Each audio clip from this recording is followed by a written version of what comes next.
Breve biografía del autor. John O. Campbell nació en Newark, New Jersey, el 8 de junio de 1910. Su padre era ingeniero eléctrico y trabajaba para la Bell Telephone Co. Precozmente intelectual, John no tuvo virtualmente amigos en su juventud. En 1928 su padre le hizo entrar en el Massachusetts Institute of Technology, lo que explicaría su gran interés posterior por la ciencia. Pero, ya desde joven, John se había sentido instintivamente atraído por la ciencia ficción, comprando las revistas literarias cuando éstas contenían relatos anticipativos. Descubrió el primer ejemplar de Amazing Stories al aparecer en abril de 1926 y ya desde entonces quedó convertido en un fanático del género.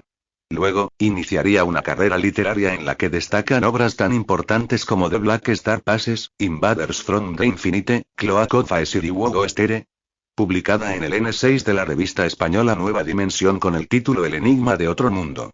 Pero, sin duda, su aportación más trascendental al campo fueron las 3 décadas en que actuó como director de la revista Astounding, puesto desde el que consiguió crear una verdadera escuela de relatos, particularmente interesados por los aspectos científicos de la trama. Cuento. La noche, de John Campbell, con el seudónimo Donna Stuart. Condon miraba a través de sus prismáticos, con la cara tensa y pensativa, con toda su atención centrada en aquella mota casi invisible sobre la casi infinita lejanía del cielo azul, repitiendo con la mayor preocupación: Dios mío, Dios mío. De repente se estremeció y bajó la mirada hacia mí, con la agonía estereotipada en su rostro. No volverá más, Tom. No volverá más, yo también lo sabía, pero sabía también que no podía asegurarlo.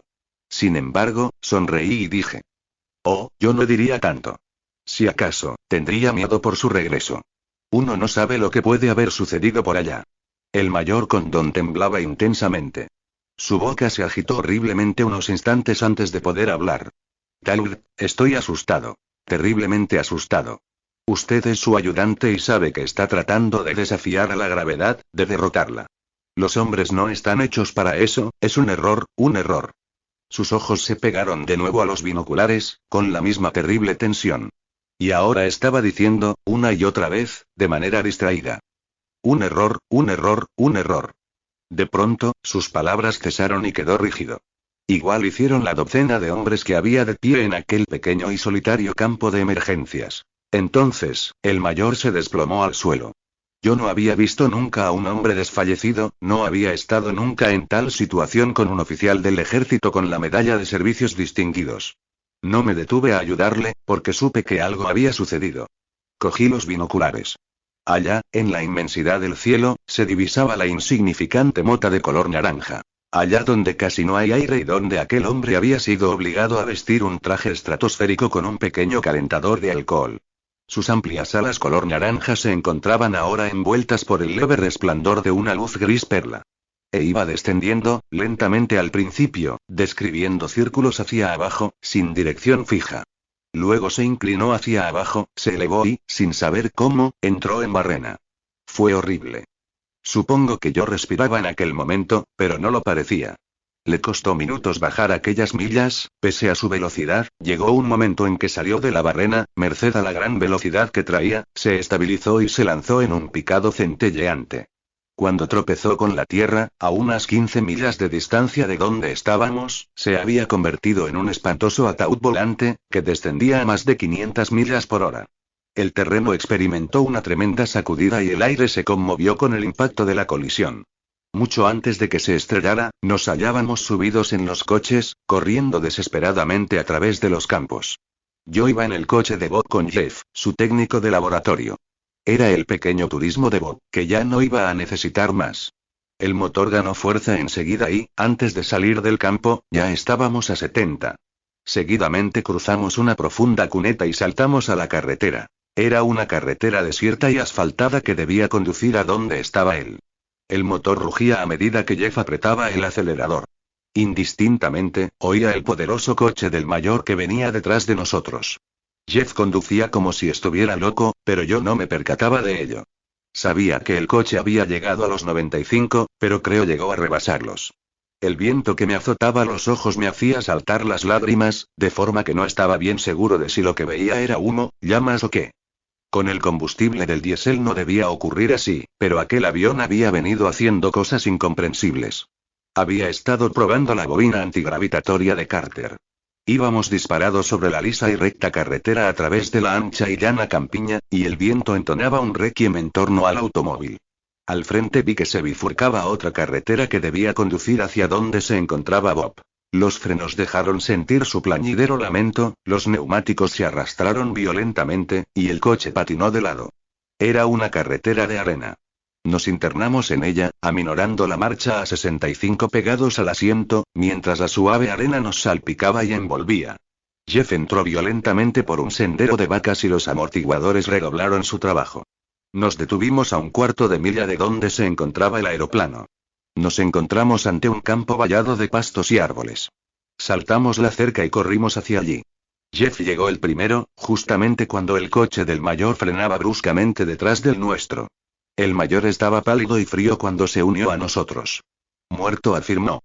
Yo estaba mucho más frío y probablemente bastante más pálido que él. No sé. Respondí afligido. Él no está ahí. No. Dijo el mayor casi gritando. Tiene que estar ahí. No lleva paracaídas. No quiso cogerlo. Dicen que no le vieron saltar. Me acerqué a la parar, limpiándome el sudorcillo frío que bañaba mi frente. Me sentía pegajoso y la columna vertebral me pinchaba. El sólido acero del monumental motor diésel había desgarrado el tronco de un árbol en su caída y se había incrustado en el terreno hasta tal vez 8 o 9 pies de profundidad. Bajo el tremendo impacto, la tierra y las rocas habían salpicado hacia afuera como si se tratara de barro. Las alas se encontraban al otro lado del campo, como si fueran pajas aplanadas y retorcidas de durísimo metal. El fuselaje del aparato ofrecía su perfecta silueta. Era una proyección longitudinal que se había aplastado sobre sí misma, cuyas secciones independientes solo se interrumpían al quedar empotradas en el suelo. La grandiosa bobina de collarín, con sus extrañas espiras gemelas, hechas con cable de bismuto, tan delgado como un cabello, se encontraba intacta. Y doblada sobre ella, retorcida, completamente destrozada por el impacto, estaba la principal riostra de alas, la gran vigueta de Duralloy que sustentaban en el aire la mayor parte del peso de la nave. Había sido abatida y destrozada sobre los frágiles y delgadísimos cables de bismuto, y ninguno de estos había sido roto, desplazado y ni siquiera rozado. La estructura posterior del pesado motor diésel, el fuerte compresor que servía de contrapeso a aquella combinación, se hallaba partida y descompuesta. Y ni un solo alambre de la infernal bobina de bismuto había sufrido el menor daño. Y la carne roja, el hombre que debía encontrarse allí, no estaba. No había nadie adentro. Pero tampoco había abandonado el aeroplano, porque con una atmósfera limpia y sin nubes lo habríamos visto. Sin embargo, no estaba allí. Por supuesto, lo examinamos todo detenidamente. Se acercó un granjero, luego otro y otro. Se quedaban mirando y charlaban. Luego llegaron varios granjeros más con sus esposas y familias, subidos en viejos y decrépitos coches, y se pusieron a mirar con interés. Dejamos vigilando al propietario de aquel campo y regresamos a la ciudad en busca de obreros y un camión grúa. Se estaba haciendo de noche. Hasta la mañana siguiente no nos sería posible hacer nada, de manera que nos marchamos, 5 en total, el mayor de las fuerzas aéreas del ejército, Jeff Rodney, los 2 hombres de la compañía Douglas, cuyos nombres no he recordado nunca, y yo, estuvimos sentados en nuestra habitación. En la habitación de Bob, de Jeff y mía. Estuvimos sentados allí durante horas tratando de hablar, de pensar, de recordar hasta el último detalle y tratando, a su vez, de olvidar aquellos pormenores horribles. Nos era imposible recordar el detalle que lo explicara todo, ni evadirnos de la catástrofe que nos envolvía. Sonó el teléfono. Me sobresalté. Luego me fui levantando lentamente y respondí. Era una voz extraña, bajita y más bien desagradable. ¿Señor Talbot? Dijo. Sí. Era Sam Gantry, el granjero que habíamos dejado de vigilancia. Hay un hombre aquí. ¿De veras? ¿Qué quiere? No lo sé. Ignoro de dónde vino. O está muerto o es que está muy frío. Viste una especie de traje de aviador, con un cristal delante de la cara. Está amoratado. Creo que está muerto. Dios mío, es Bob. ¿Le ha quitado usted el casco? Grité. No, no, señor. Le hemos dejado como estaba. Sus depósitos se han consumido. Escúcheme bien. Coja un martillo, una llave inglesa, cualquier cosa, y rompa el cristal que tiene delante del rostro. Rápido. Nosotros vamos para allá. El mayor, Jeff, todos, nos pusimos en movimiento. Yo eché mano a una media botella de whisky y a otra de oxígeno. Con ellas bajo el brazo, salté al pequeño turismo en el momento que Jeff lo ponía en marcha. Conectó la bocina, que ya no dejó de sonar. Fuimos esquivando el tráfico, haciendo giros, paradas, arranques violentos, hasta llegar a la amplia y lisa carretera a increíble velocidad, camino del campo de aquel granjero. Ahora, las curvas nos eran familiares. Apenas si aminorábamos la marcha ante ellas. Esta vez, Jeff arremetió contra la cerca de alambres. Un faro se desprendió. Hubo un fuerte chirrido de alambres al pasar arañando contra la capota y los guardabarros, y nos vimos brincando a campo traviesa. Sobre el terreno había 2 linternas. 3 hombres más llevaban las suyas. Más hombres estaban agachados junto a una figura inmóvil, vestida con el fantástico y abultado traje de pruebas estratosféricas. Se quedaron mirándonos pasmados cuando paramos en seco de un frenazo y saltamos del coche, el mayor llevando la botella de whisky. Yo le seguí con la botella de oxígeno. El cristal del rostro de Bob estaba roto y su cara y labios aparecían amoratados y cubiertos de espumarajo. Una larga cortadura producida en su mejilla por el cristal roto sangraba lentamente. El mayor levantó un poquito la cabeza de Bob sin decir palabra, tratando de forzarle a beber un trago de whisky, y los cristales partidos resbalaron por dentro del casco. Aguarde. Dije. Mayor, si le hacemos la respiración artificial puede que vuelva antes en sí. El mayor asintió y se levantó, agitando el brazo con una peculiar expresión. Está helado. Dijo, al tiempo que ponía a Bob boca abajo y se situaba a horcajadas sobre su espalda. Yo estuve sujetando la botella de oxígeno junto a la nariz de Bob, mientras el mayor efectuaba los movimientos rítmicos y el aire puro penetraba a través de las ventanas de su nariz. En cosa de 10 segundos, Bob tosió, gorgoteó, volvió a toser violentamente e hizo una profunda y convulsiva aspiración. Su cara se volvió de color rosado casi instantáneamente, cuando el oxígeno llegó a sus pulmones, y me di cuenta con cierta sorpresa de que no parecía exhalar nada, ya que su cuerpo absorbía rápidamente todo el oxígeno. Luego tosió de nuevo. Creo que si me pusieran boca arriba podría ver mejor a mí. Jinete dijo. El mayor se puso en pie y Bob se fue incorporando hasta sentarse. Me apartó a un lado con la mano y escupió. Me encuentro bien, dijo débilmente. Hombre de Dios, ¿qué ha sucedido? Preguntó el mayor. Bob permaneció en silencio durante un minuto. Según extendía la mirada en derredor, sus ojos presentaban el más extraño aspecto, una visión famélica. Miró a los árboles del fondo y a los silenciosos hombres que le contemplaban asombrados a la luz de las linternas. Luego alzó la vista hacia arriba, donde las miríadas de estrellas resplandecían, danzaban y rutilaban sobre el claro firmamento nocturno. Estoy de vuelta, dijo muy bajo. Luego, de repente, se estremeció y se mostró terriblemente asustado. Pero debo decir también que, contempló al mayor durante un minuto, sonriendo imperceptiblemente, y a los 2 hombres de Douglas. No ha sido culpa de su aparato, añadió. Empecé por las alas, como estaba dispuesto, y seguía ascendiendo hasta creerme en la suficiente altura, allá donde el aire no es excesivamente denso y el campo seguramente no llegaría a la tierra, es increíble. Yo no pensaba que ese campo se extendería hasta tan lejos. Por 2 veces toqué la tierra. A los 45.000 me creí seguro y desconecté el motor. Al pararse, la calma reinante me impresionó. Era todo un remanso de tranquilidad. Puse en marcha el circuito de la bobina y el dinamotor comenzó a zumbar a medida que se calentaban las lámparas. Y fue entonces cuando la acción del campo me sacudió. En un instante quedé paralizado. No tuve la oportunidad de romper el circuito, aunque instantáneamente me di cuenta de que algo iba mal, terriblemente mal. Pero lo primero que hizo fue paralizarme y no tuve más remedio que seguir allí sentado, viendo cómo los instrumentos alcanzaban enteramente fuera de lo programado. Me di cuenta de que tan solo yo estaba siendo afectado por la acción de la bobina, al estar sentado directamente frente a ella. Miré los instrumentos medidores y comenzaban a desaparecer, a tornarse transparentes, y reales. Y, cuando se disiparon en la negrura, vi el cielo claro a través de ellos. Luego, durante una centésima de segundo, como si fuera un efecto de visión persistente, pensé ver al aeroplano que caía, retorciéndose a inexplicable velocidad, y la luz se desvanecía a medida que el sol pareció proyectarse sobre el firmamento y desaparecer. Ignoro cuánto tiempo estuve paralizado, durante el cual solo reinaba la negrura, una negrura que no era ni oscuridad ni luz, ni tiempo de forma alguna, pero respiré varias veces. Finalmente, las formas comenzaron a destacarse sobre la oscuridad y parecieron materializarse bajo mía. Y ocurrió de manera tan abrupta que la negrura dio paso a una luz roja y tristona. Estaba cayendo. Al acordarme de los 45.000 pies que mediaban entre mí y la sólida superficie de la Tierra, me embaré automáticamente, lleno de terror. Y en el mismo instante caí sobre una profunda sábana de blanca nieve, manchada por la luz roja que alumbraba el mundo. Frío, hacía mucho frío que me atenazaba como las garras de un animal salvaje. Era un frío tan gélido como el postrer soplo de la muerte. Traspasaba este espeso traje aislante y laceraba mi cuerpo como si no existiera el aislamiento. Tiritaba con tanta fuerza que apenas podía abrir las válvulas de alcohol.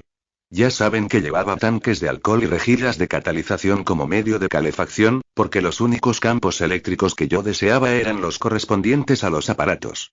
Incluso me valí de un motor diésel en vez de un motor de gasolina. Entonces le di gracias a Dios por ello. Me di cuenta de que, sin saber lo que había sucedido, me encontraba en un lugar inefablemente frío y desolado. Y en aquel instante me percaté de que el cielo era negro. Más negro que la noche más oscura, y, sin embargo, ante mí, el campo de nieve se extendía hasta el infinito, teñido por la luz roja como la sangre, y mi sombra, de un color rojo oscuro, se arrastraba a mis pies. Miré a mi alrededor. Hasta donde alcanzaba mi vista en 3 direcciones, la tierra se convirtió de pronto en una sucesión de suaves ondulantes colinas que casi eran llanuras. Unas llanuras que se me antojaron de nieve teñida de sangre, bañadas por la luz oblicua del sol poniente. Hacia la 4ª dirección se alzaba una muralla de media milla, una muralla que avergonzaría a la gran muralla de China roja como la sangre, con el lustre del metal. Se extendía a través del horizonte y se hallaba, aparentemente, a menos de 100 metros de distancia, pues el aire era extremadamente límpido. Reavivé mis calentadores de alcohol y me sentí algo mejor. Algo me sacudió la cabeza de un lado a otro, como una mano gigante. Tuve un pensamiento súbito. Miré al sol y se me hizo un nudo en la garganta. Era 4 veces, 6 veces el tamaño del sol que yo conocía. Y no se estaba poniendo. Se hallaba a 45 grados del horizonte. Era de color rojo. Rojo como la sangre. Y no llegaba a mi rostro la más ligera radiación de calor de aquel sol. Era un sol frío. Hasta entonces, había yo supuesto automáticamente que me encontraba aún en la Tierra, por mucho que hubiera sucedido, pero ahora me daba cuenta de que no podía ser. Debía ser otro planeta de otro sol, un planeta helado, porque aquella nieve no era más que aire congelado. Lo supe con toda certeza. Era un planeta helado de un sol muerto. Pero tampoco era así. Levanté la vista hacia la negrura del firmamento y en toda la bóveda celeste había 60 estrellas visibles. Eran estrellas de color rojo apagado, con un solo sol que destacara por su resplandor. Un sol rojo amarillento, quizás 10 veces menos brillante que nuestro sol, pero que allí se asemejaba a un rey. Aquel era un espacio punto distinto, un espacio muerto. Porque si aquella nieve era aire congelado, la atmósfera reinante no podía ser otra cosa más que neón y helio. No existía ningún aire brumoso que amortiguara la luz de las estrellas, ni tampoco eran oscurecidas por la de aquel sol rojo y mortecino. Las estrellas desaparecieron. Tras aquel vistazo, mi mente comenzó a trabajar. Estaba espantado. ¿Espantado? Era tal el miedo que sentía que parecía que iba a enfermar, porque, en aquel instante, supe que no retornaría jamás. Cuando sentí aquel frío, me pregunté si se me agotarían las botellas de oxígeno antes de volver. Pero ahora ya no me inquietaba aquello. Era simplemente un factor de limitación sobre una cosa ya decidida, sobre la determinación del factor tiempo. Pero tenía mucho tiempo por delante hasta que me abandonara la vida. Mi mente trabajaba por su cuenta, ideando cosas y respuestas que yo no deseaba, que no quería conocer. Por las razones que fueran, continuó considerando que esto era la Tierra, cuya convicción se fue haciendo más sólida. No se equivocaba. Era cierto. Aquello era la Tierra y el viejo Sol. Un Sol viejo, muy viejo. Era debido a que la bobina, al anular totalmente la gravedad, había distorsionado el eje del tiempo. Mi mente llegó a aquella conclusión merced a una lógica tan fría como aquel planeta. Si el tiempo había sido tergiversado y aquello era la Tierra, entonces la transmutación había sido tan colosal que no entraba en la mente humana, como no puede entrar la distancia de un centenar de millones de años luz. Era, simplemente, inmenso, incalculable. El Sol estaba muerto, la Tierra estaba muerta. Y la Tierra, ya en nuestros días, tenía 1 billón de años y en todo aquel tiempo geológico el Sol no había cambiado apreciablemente. Entonces, ¿a qué distancia estaba de mis días? El sol, y las propias estrellas, estaban muertos. Se me ocurrió pensar que debía encontrarme a billones de años. Y, en conjunto, lo subestimé. El mundo era viejo, viejo, viejo. El terreno y las rocas irradiaban un aura apabullante de incalculable edad. El mundo era viejo, más viejo que, ¿con qué compararlo? ¿Con las montañas? Si las montañas habían nacido, muerto, vuelto a nacer y a gastarse 1.060 millones de veces. ¿Con las estrellas? No, tampoco resultaba comparable. Las estrellas, entonces, estaban muertas. Miré nuevamente a la muralla de metal. Caminé hacia ella y el ancestral aura se borró ante mí, y trató de parar el movimiento cuando todo movimiento debía haber cesado. Y el sutil e indecible viento helado se quejaba en agónica protesta y me arrastraba con unas manos cadavéricas de incontables millones de años, que habían nacido, vivido y muerto en los remotísimos tiempos que precedieron a mi existencia. Yo dudaba a medida que iba avanzando. No podía pensar con claridad, porque el aura muerta del planeta muerto tiraba de mí. Siglos y más siglos. Las estrellas estaban agonizantes, muertas. Se amontonaban en el espacio, igual que hombres decrépitos, en busca de calor. La galaxia estaba contraída. Se había contraído tanto que no distaba, de un extremo a otro, ni 1000 años luz, y las estrellas solo distaban millas entre sí, cuando debieran estar separadas por insondables abismos. El magnificente y soberbio firmamento que yo había conocido, que se extendía a millones de años luz, que cubría el espacio con millones de toneladas de radiante energía, ya no estaba allí. Era un avaro agonizante que atesoraba sus últimos residuos de impotente energía en un espacio limitado y comprimido. Era una energía rota y desbaratada. 1000 billones de años antes de que la constante cósmica hubiera emanado de aquel universo roto. La misma constante cósmica que hiciera girar a las gigantescas galaxias en remolinos separados con una velocidad aún mayor de la que aquí tuvo lugar. La que proyectó el universo en fragmentos rotos, hasta que cada uno de ellos sintió el frío de la soledad, envolviéndose con el espacio como si fuera un manto, para convertirse en un universo propio, mientras que se desvanecían las llameantes galaxias. Todo aquello había sucedido tanto tiempo atrás, que las marcas dejadas sobre la fábrica del tiempo se habían borrado. Solo permanecía la gravedad constante, la acumulación constante que agrupaba las cosas, y, lentamente, la galaxia se desplomaba, se contraía, tan vieja como una momia arrugada. Hasta los mismos átomos estaban muertos. La luz era fría. La luz roja hacía que las cosas aparecieran incluso más frías y más viejas. No había juventud en el universo.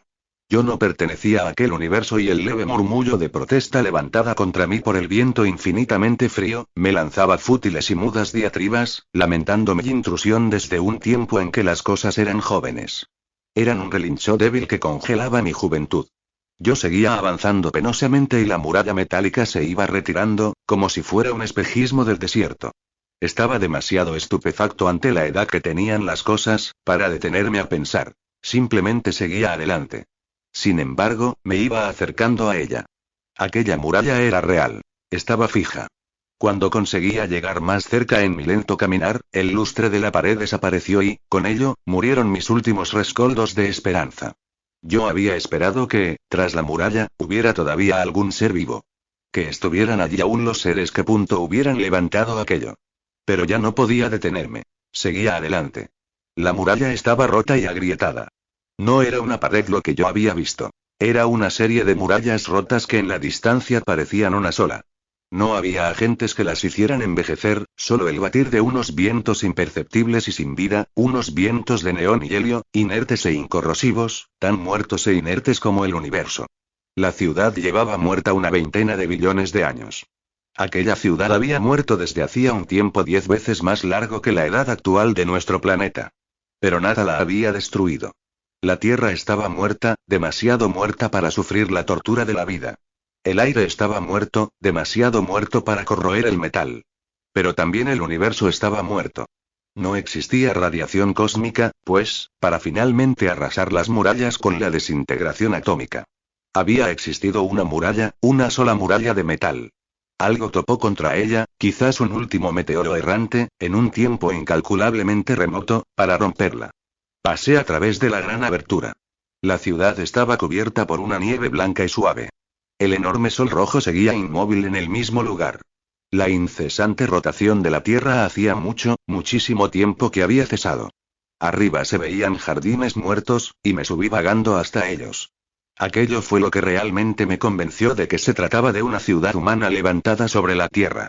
Había montones de sujetos helados que en un tiempo pudieron ser hombres. Individuos con el pánico estereotipado en sus rostros, agrupados desconsoladamente en torno a algo, que antaño debió haber sido un sistema de calefacción. Muertos, quizás, desde la última tormenta que azotó a la vieja Tierra, 5 billones de años atrás. Seguí avanzando. La ciudad era grande, inconmensurable. Al parecer, se extendía eternamente por todas partes, dentro de su inexistencia. Máquinas por doquier. Y las máquinas también estaban muertas. Seguí caminando, hacia donde pensaba que podía subsistir una brizna de luz y color. No fui capaz de saber cuánto tiempo llevaría la muerte enseñoreándose de aquello, pues los cadáveres aparecían frescos, bien preservados por el eterno frío. Abajo se iba haciendo oscuro y solo a través de las grietas y hendiduras lograba infiltrarse aquella luz ensangrentada. Seguí bajando y bajando, hasta encontrarme por debajo del nivel de la superficie muerta. Seguía persistiendo la blanca nieve, y entonces comprendí la causa de la muerte repentina y final. A fuerza de reflexionar sobre aquellas máquinas que yo había visto, supe que resultaban totalmente inconcebibles para nosotros. Eran las máquinas de la perfección que se reparaban, se suministraban energía y se perpetuaban por sí mismas. Tenían la facultad de duplicarse y de duplicar a otras máquinas necesarias. Estaban hechas para ser eternas, imperecederas. Pero los inventores no pudieron competir con ciertos hechos que caían fuera incluso de su majestuosa imaginación, la misma imaginación que concibiera unas ciudades que sobrevivieron, 1.000.000 de veces más, a lo que ellos habían imaginado. Debieron concebir un vago futuro, pero no un futuro en el que la Tierra, el Sol y el propio universo estuvieran muertos. Los había matado el frío. Disponían de sistemas de calefacción destinados a mantener siempre una temperatura normal a pesar de las bruscas variaciones del clima. Pero el frío fue penetrando en las máquinas eléctricas, en las resistencias de equilibrio y en las bobinas de inducción, en los condensadores de equilibrio y en otras inductancias. Y aquel rígido y completo frío espacial, en el decurso de los tiempos, desajustó sus mecanismos. A pesar de los calentadores, el frío se fue infiltrando con mayor rigor, convirtiendo a sus resistencias y a sus bobinas de inducción en superconductores. Aquello destruyó a la ciudad. La superconducción. Lo mismo que al eliminar una fricción sobre la cual han de apoyarse todas las cosas. Es una rémora contra la que luchan eternamente los ingenieros. La resistencia y la fricción deben finalmente constituir el apoyo y la base de todas las cosas, la fuerza que sustenta firmes los grandes pernos de sujeción, y los frenos que detienen a las máquinas cuando es necesario. La resistencia eléctrica murió con el frío y las maravillosas máquinas se pararon para la sustitución de las piezas defectuosas. Pero cuando fueron reemplazadas, seguían siendo defectuosas.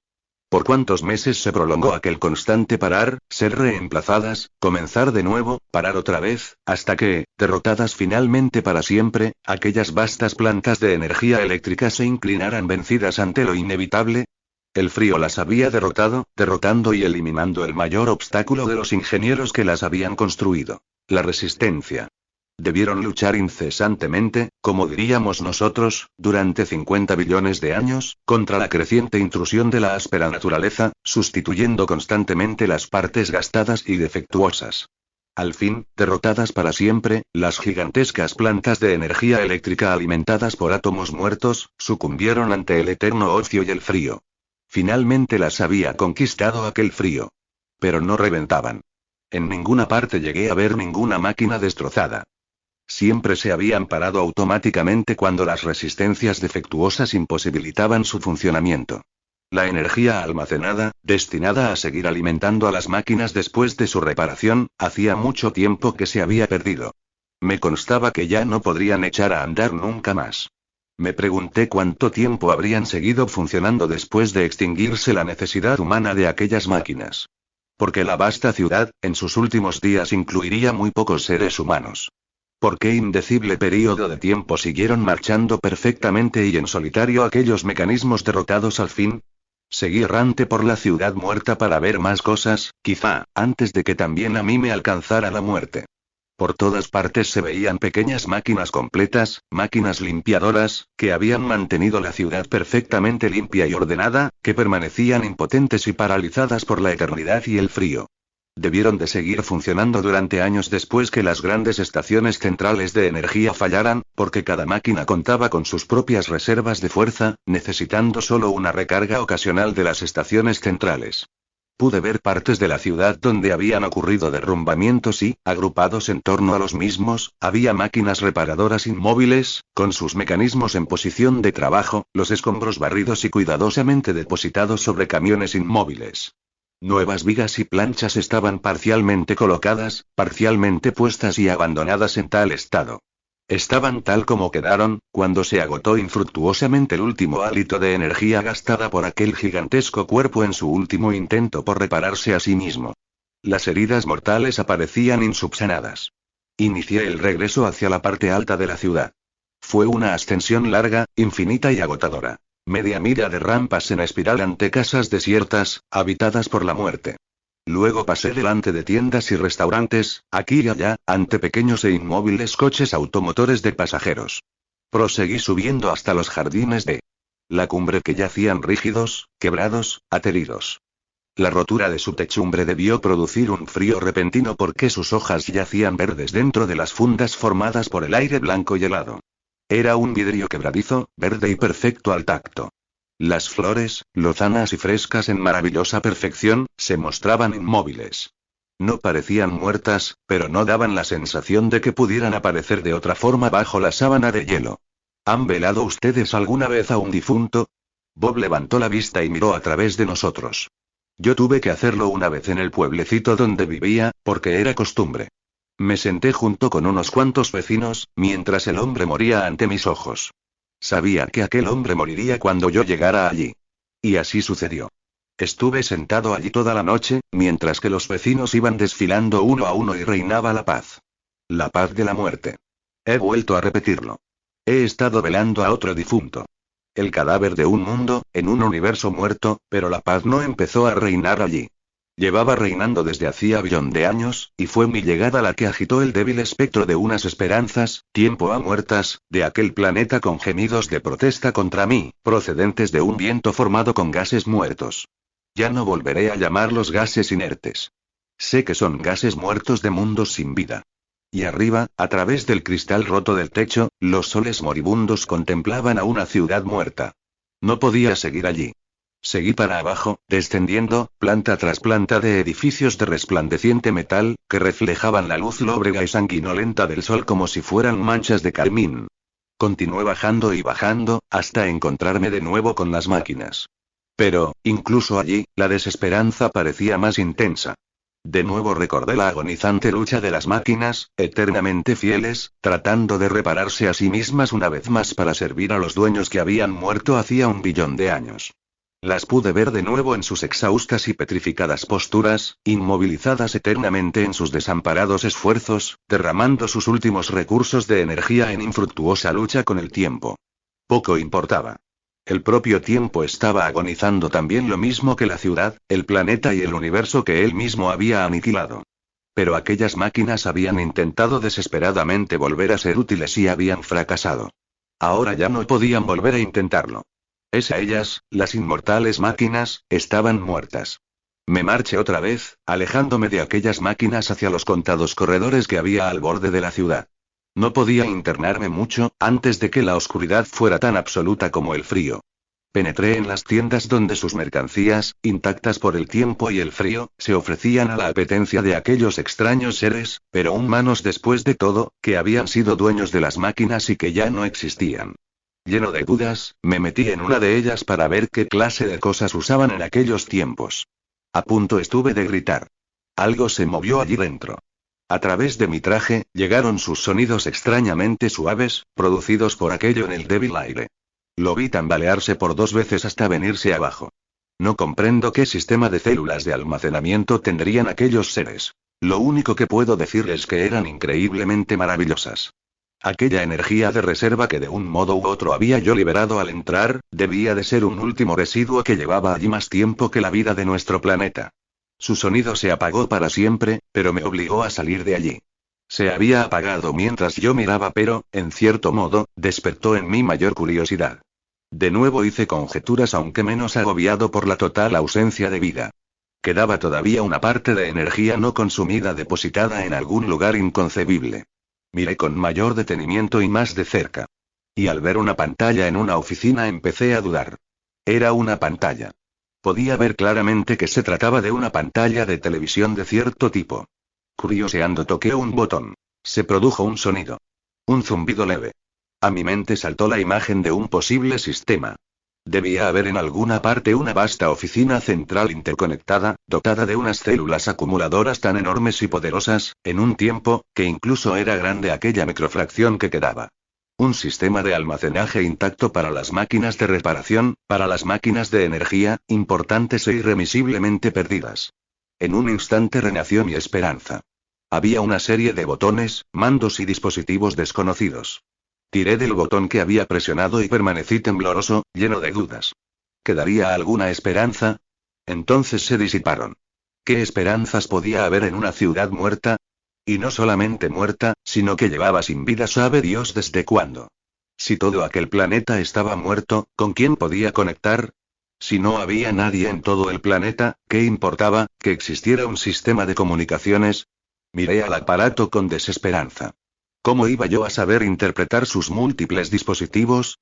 Tenía algo a un lado que me recordó, no sé por qué razón, a un disco telefónico. Sobre una lámina de metal, una aguja señalaba 9 símbolos en círculo, bajo la flecha de una manecilla. Ahora, la manecilla apuntaba a lo que era el principio o el fin de aquello. Torpemente, con los guantes puestos, toqué a uno de los botones simbólicos que había sobre el metal. Se produjo un inesperado clic. Se encendió una lucecilla y apareció una imagen. Era una simple proyección, pero ¿qué proyección?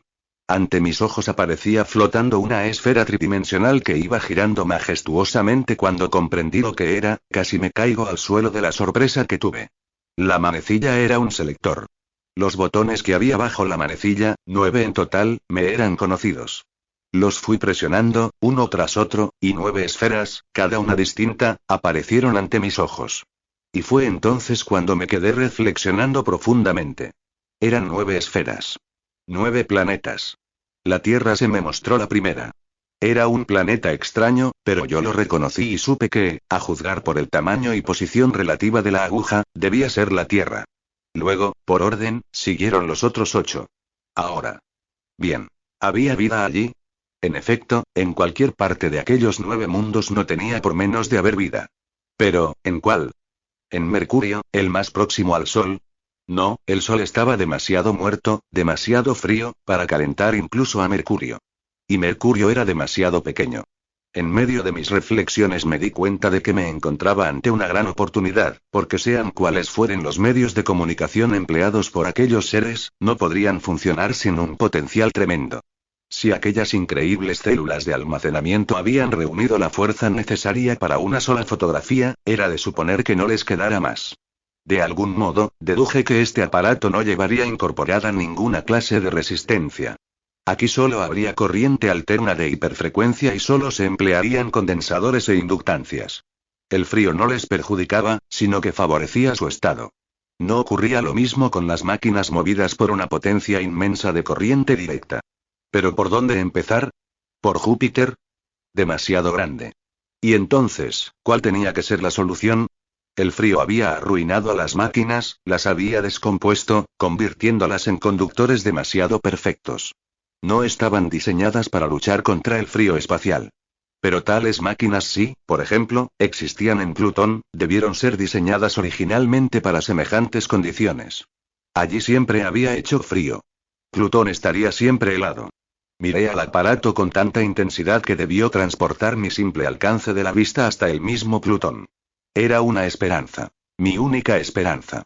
Pero ¿cómo sintonizar con Plutón? Si allí había alguien, no me iban a comprender. No me quedaba más que hacer conjeturas, y esperar. En cierto modo, sabía que debía existir algún medio de atraer la atención de sus operadores inteligentes. En el centro del panel, había un teclado de 12 botoncitos, todos diferentes, distribuidos en 4 hileras de A3. Hice deducciones, mediante el sistema duodecimal. Tratar de problemas de comunicación interplanetaria. ¿Existía siquiera tal problema? Era el problema de un anacronismo en la ciudad de la muerte, en un planeta muerto, buscando vida en cualquier parte y de cualquier modo. Había 2 botones, separados entre sí de los otros 12. Uno era verde y el otro rojo. Nuevamente hice conjeturas. Cada uno llevaba encima una compleja serie de símbolos, de forma que apunté la manecilla hacia la derecha, señalando a Plutón, vacilé y la dirigí a Neptuno. Plutón estaba más apartado. En Neptuno reinaba suficiente frío. Las máquinas estarían aún funcionando allí, quizás, el consumo de los residuos de energía que quedaban sería menor. Presioné el símbolo verde, con la esperanza de haber acertado, de que el rojo todavía implicara peligro, dificultades y error para los hombres cuando construyeron aquello, que significara corrección y rectificación de una orden equivocada. Aquello convertía al verde en una operativa señal de llamada. Nada sucedió. La tecla verde no bastaba por sí sola. Miré de nuevo, apretando la tecla verde y el botón que había presionado primero. El aparato volvió a zumbar. Ahora emitió una nota más grave, un sonido enteramente distinto, y en su interior se produjo una serie de frenéticos chasquidos secos. Entonces se levantó el botón verde. La tecla correspondiente a Neptuno se iluminó ligeramente bajo el indicador. La pantalla comenzó a parpadear con una luz grisácea. Y, de repente, el zumbido se hizo estridente, como si soportara una sobrecarga. La pantalla se apagó y la pequeña señal luminosa de la tecla de Neptuno quedó oscurecida. La señal había sido lanzada a los espacios. Mirando fijamente, esperé minuto tras minuto, pero la pantalla se iba oscureciendo, cada vez más, de forma paulatina. La energía se iba consumiendo. El último residuo de energía almacenada estaba siendo enviado al infinito espacio. Oh. Gemí. Ya no queda ninguna esperanza, ninguna. Comprendí que la señal tardaría horas en llegar hasta aquel distante planeta, viajando a la velocidad de la luz, aunque hubiera sido correctamente dirigida. Pero las maquinarias que lo estuvieron haciendo durante años, probablemente habrían enmudecido desde hacía mucho tiempo por falta de energía. No obstante, allí permanecí hasta que cesó el rumor de todos los motores y la pantalla quedó tan apagada como la había encontrado. Dejé de oprimir el botón de mando y me retiré aturdido por el total derrumbamiento de una insana esperanza. Experimentalmente, volví a presionar el símbolo de Neptuno. Quedaba ya tan poca fuerza que su imagen solo emitió una luz imperceptible. Me marché lleno de amargura y desamparo. La imagen de la Tierra hacía mucho tiempo que se había borrado, y mi mano fue la que gastó sus escasos y últimos recursos. La ciudad eterna había agotado todas sus fuerzas para servir a la raza que la construyó, y yo, desde los albores del tiempo, en el ocaso de la existencia, había consumido hasta el último átomo de la vida. Con paso lento volví al techo donde brillaban los soles agonizantes. En recto, solo hubiera caminado media milla, pero la ascensión por sus rampas espirales multiplicaba el camino. Fui subiendo despacito, pues solo la vida conoce las prisas y yo era ya un hombre muerto. En medio de una baraúnda de torres heladas y multicolores, encontré un banco de metal labrado. Me senté en él y extendí la vista, a través de la ciudad congelada, hasta el mundo de hielo que se dibujaba más allá y hacia el sol rojo decadente. No sé cuánto tiempo estuve sentado allí. Pero algo susurró dentro de mi cabeza. Te estuvimos buscando en la máquina de televisión. Salté del banco y miré sobresaltado a mi alrededor. En el aire flotaba un brillante dirigible de metal. A la vista de aquella luz presentaba un color rojo rubí, con una longitud de 20 pies y 10 de diámetro. De sus portañolas brotaba una brillante y cálida luz naranja. Lo miré asombrado. Lo he conseguido. Dije sin aliento. El haz electrónico llevaba suficiente fuerza para excitar a los amplificadores. Cuando llegó a Neptuno, replicó la criatura dentro de la máquina. Yo no podía verla. Sabía que no la estaba oyendo, pero no me sorprendió, en cierto modo. Tu oxígeno está casi agotado, y creo que tu cerebro sufre de anoxemia. Te sugiero que entres en esta cámara de presión donde hay aire. Ignoro cómo lo sabría aquella criatura, pero los aparatos medidores confirmaron sus palabras. El oxígeno estaba a punto de acabarse. Si abría del todo las válvulas, quizás me quedara para una hora más, pero, aún así, resultaba muy tranquilizador. Penetré en la cámara. Me sentí renovado y jubiloso. Allí había vida. Este universo no estaba tan muerto como yo había supuesto. No volvería a la Tierra, tal vez, pero no me quedaba otra alternativa. Aquellos seres tenían naves espaciales. Subí con avidez y un extraño escalofrío recorrió mi cuerpo cuando traspasé el umbral de la portañola. La puerta se cerró herméticamente detrás de mí, produciendo un sonido suave al encajar en sus juntas y una bomba chirrió por un momento. Luego se abrió la puerta interior. Penetré por ella e instantáneamente apagué mis calentadores de alcohol. Allí abundaba el calor, la luz y el aire. Enseguida me solté las ligaduras y abrí la cremallera interior. 30 segundos más tarde me despojé del traje y respiré profundamente. El aire era limpio, dulce y cálido. Ofrecía una fragancia vigorizante, como si hubiera pasado antes por encima de millas de campos verdes y soleados. Olía a vida y a juventud. Entonces busqué al hombre que había venido a rescatarme. No había nadie. En la proa de la nave, junto a los mandos, flotaba un globo metálico de 1,25 m de diámetro, ligeramente iluminado por una luz cálida y dorada. La luz vibraba lenta o rápidamente, al mismo ritmo que sus pensamientos, y entonces supe que era aquello lo que me había hablado. ¿Esperabas encontrar a un humano? Me dijo con el pensamiento. No quedan humanos. No existen desde un tiempo que no puedo expresar en forma comprensible para tu mente. Ah, sí, tú posees medios matemáticos de expresión, pero resulta inoperante porque no abarca a esta clase de tiempo. Pues el último de los humanos pereció antes de que el sol cambiara su estado original Hace mucho, muchísimo tiempo. Le miré lleno de dudas. ¿De dónde procedería aquel ser inverosímil? ¿Se trataba de una criatura viviente encerrada dentro de una caja protectora, o de una máquina perfecta? Sentí que escudriñaba en mis pensamientos, oscilando levemente su lucecilla dorada. Y, de pronto, se me ocurrió mirar por la portilla. Los rojos y agonizantes soles giraban vertiginosamente. La Tierra hacía mucho que había desaparecido. Mientras miraba se me ofreció a la vista, de súbito, un disco rojo, increíblemente sombrío, enorme. Atenazado por el pánico, miré a Neptuno. El planeta era escasamente visible cuando ya nos encontrábamos de él a 12 millones de millas. Era un mundo de pedrería. Sus ciudades, grandes y perfectas, seguían resplandeciendo, iluminadas desde arriba por una luz de oro tenue y desde abajo por otra más austera de color azul brillante, formada por vapores de mercurio. Nuevamente me habló. Somos máquinas. Las últimas máquinas desarrolladas por el hombre. Cuando nosotros nacimos, el hombre ya había muerto. Con todo lo que hemos aprendido en los incontables megaaños pasados, podríamos haber salvado al hombre. Entonces no nos era posible. Pero fue mejor y más prudente que desapareciera la humanidad, que el verla descender tan bajo, como debía, con el tiempo. La evolución surge bajo la presión. La degeneración es el gradual hundimiento por falta de presión, el cual no tiene fin. La vida desapareció de este sistema. Es una polvorienta eternidad que no puedo ordenar en mi memoria. En mi clase de memoria, para ser preciso porque he perfeccionado todas las memorias de aquellos a quienes reemplacé. Pero mi memoria no puede retroceder hasta el tiempo en que tú estás pensando, hasta el tiempo en que las constelaciones, es inútil intentarlo. Aquellas memorias fueron enterradas por otras y estas, a su vez, fueron sepultadas por el peso de 1 billón de siglos. Ahora entramos nombró una ciudad cuyo nombre no soy capaz de reproducir. Debes volver a la Tierra, aunque sea en 7 días, y cuarto de los tuyos, porque el eje magnético traspasa el tiempo y el espacio al contraer la tensión de sus campos.